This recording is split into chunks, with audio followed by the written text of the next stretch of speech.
Hi everyone, welcome to the Quipster Film Review Podcast. My name is Vince Leo. I am the author of the film review website Quipster.net. I've been doing film reviews for 20 years, plus actually now. You can read them all at that website, Quipster.net. Quipster.net is where to go. Today I'm going to be reviewing a film that I actually saw a few weeks ago, but I'm just getting around to reviewing for the podcast. So if you actually have been at Quipster.net, you know my review of this film already. So I do encourage you to check both sites out because there's stuff on my website that I don't do reviews for in the podcast form, and then there's stuff I do talk about here on the podcast that are not in the reviews. So it does merit actually following both. Personal Shopper is the film I'm talking about here. It's a drama primarily. It does cross into other genres, which I'll get to in just a moment, but it is an R-rated film. It does contain some language, sexuality, nudity, and a bloody violent image. It runs an hour and 45 minutes, and the main star and the only person I'm going to really mention here is Kristen Stewart. It is directed and written by Olivier Assayas. This film, Kristen Stewart is collaborating here for the second time with Assayas. They had a very successful first venture with The Clouds of Sils Maria, for which Kristen Stewart won some accolades, including the César Award in France for her performance.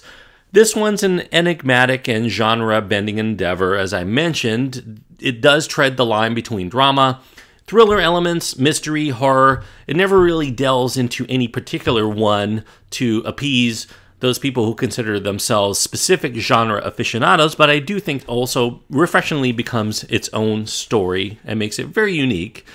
Kristen Stewart here, she's playing Maureen Cartwright, who's an American artist who's working in Paris as, you guessed it, a personal shopper for an internationally famous model and celebrity named Kyra. Kyra wants Maureen to purchase the latest in designer clothes as well as jewelry before they're worn by anyone else, so we're talking about high price tag items here. Maureen is unhappy in both her career as well as her location. She's tempted somewhat by her long-distance boyfriend who's currently living in the sultanate of Oman, but what she's lingering for in Paris is some sign from her recently deceased twin brother.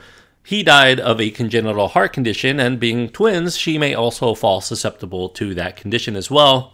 And they both, while they were both alive, utilized their shared gifts as spiritual mediums, and they were going to use that gift in order for whoever died first to make final contact. They made a promise to prove their belief in the afterlife and begin the process of moving on with life once the deceased one was able to contact the spiritual medium on the other side, this being the brother who went first. Now, the longer that Maureen stays visiting her brother's old home for some sign of him, the home is currently pending sale, and she's supposed to give word as to whether the house is still haunted. The more she's able to connect with the spiritual side of things in general, including some presences who may or may not be her brother, and that makes some of the nosy and very random texts that she receives from an unknown source on her cell phone all the more unnerving. Is the person contacting her her brother from the great beyond? Is it her lonely boyfriend? Is it a lurid stalker? Or is it some wayward spirit that somehow has attached itself to her? These are the questions the film ponders. Now, as a drama that has spooky elements, Personal Shopper, it does tantalize, even though as a mystery, you could consider it a bit obvious in what's going on in at least one key fashion, but it's also a bit confusing in terms of some of the other mysteries that are at play. It does have some loose threads.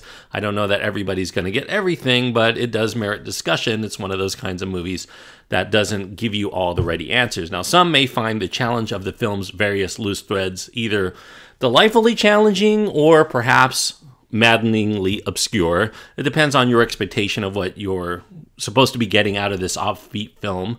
Now, even if it isn't always easy to deduce precisely what's happening at all times, Personal Shopper does always hold you with rapt attention. You try to make sense out of the things that even in life have no ready explanation, so it does hook you in on that level. It's hard enough to discern what each component of Maureen's overall story means in and of themselves. Even more of a challenge is to try to piece how one of these pieces might relate to all of the others, if they even relate at all. That's something that you'll have to decide for yourself. It does feature another strong performance from Kristen Stewart at its core, and the film plays very moody. It's very slow-moving, but it does get increasingly tense and absorbing as the storyline does stay credible as this very loose-hanging psychological study of a woman trying not to become unhinged. Despite all of the challenges that await her in every major facet of her life, she's confused about what to do and what, if anything, can make her feel whole again in this world full of solitude for her. The film does end by answering some of the questions, and then it throws out even more questions to ponder as the credits roll, and that makes this a very interpretational experiment.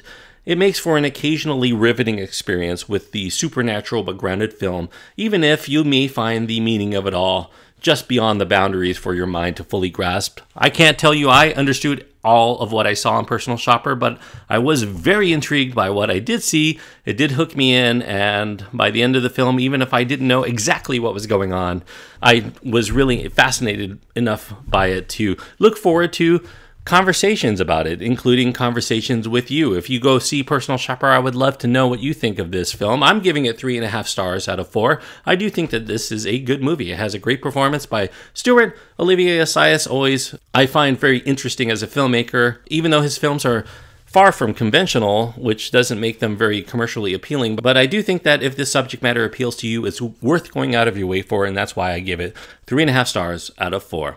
Thanks everyone for listening, and please, if you do go see Personal Shopper, I'd love to hear what you think of this film and perhaps what it all means. You can reach out to me. You can find my contact information on my website, along with links to my Twitter feed and Facebook page. All of those are perfect ways to get in contact with me. Go to quipster.net for all the details.